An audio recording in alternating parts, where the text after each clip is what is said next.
नमस्कार, मैं हूं आरजू अंसारी और आप देख रहे हैं राष्ट्रीय जगत विजन न्यूज। मतदाता सूची में गड़बड़ी के मुद्दे पर बिलासपुर सांसद तोखन साहू के बयान पर पूर्व मुख्यमंत्री भूपेश बघेल ने तीखा हमला किया है।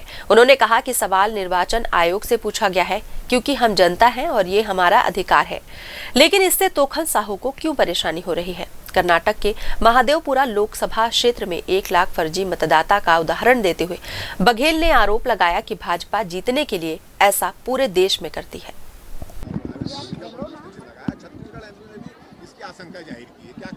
आज ही कुरुद का एक नौजवान साथी आया था मेरे पास और उन्होंने सरकारी वेबसाइट से निकाला जिसमें से कुरुद विधानसभा के में जो मतदाता थे उसमें करीब 250 मतदाताओं की सूची लेकर आया जो अभनपुर में है या रायपुर में है, मतलब दो जगह उसका नाम है।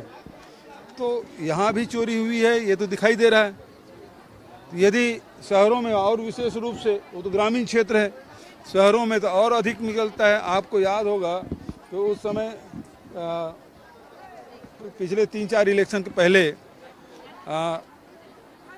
बिलासपुर में एक ही घर में 150 से अधिक मतदाता निकले थे। भिलाई में एक क्वार्टर में 86 लोग थे।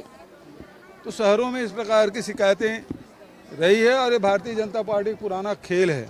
और राहुल जी ने सही पकड़ा है कि फर्जी मतदान, एक जगह एक आदमी कई जगह नाम, और जो 5 बिंदु में उन्होंने जो बात कही है वो बिल्कुल सही है। श्री भूपेश बघेल जी को यदि कुरुद के मतदाता सूची में कोई गड़बड़ी मिली है, जहां से मैं विधायक हूं, तो मैं बिल्कुल मांग करता हूं इस बात की कि पूरी मतदाता सूची का, छत्तीसगढ़ की पूरी मतदाता सूची का बिहार की तरह गहन पुनर्निरीक्षण होना चाहिए और भूपेश बघेल जी को भी इसका समर्थन करना चाहिए।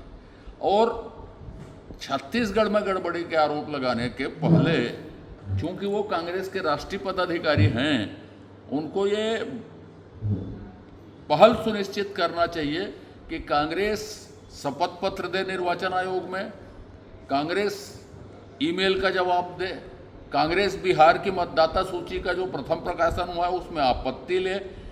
उसकी हालत ये है कि पूरे बूथ लेवल जो एजेंट होते हैं BLO, वो सभी बूथों में बिहार में नियुक्त नहीं कर पाई है, उसकी संगठन क्षमता नहीं है। इन बिंदुओं पर कांग्रेस क्यों चुप है, वैधानिक प्रक्रिया का पालन क्यों नहीं कर रही है, इस पर भी माननीय भूपेश बघेल जी को बात करनी चाहिए। और छत्तीसगढ़ के कुरुद में यदि गड़बड़ी है तो उसको गहन पुनर्निरीक्षण की मांग पूरी मतदाता सूची की छत्तीसगढ़ में हो, इसकी मांग करनी चाहिए और हम इसका समर्थन करते हैं। फिलहाल इस खबर में बस इतना ही। देश प्रदेश की खबरों से अपडेटेड रहने के लिए हमारे चैनल को सब्सक्राइब करें और नए खबरों के नोटिफिकेशन के लिए बेल आइकॉन जरूर दबाएं। नमस्कार।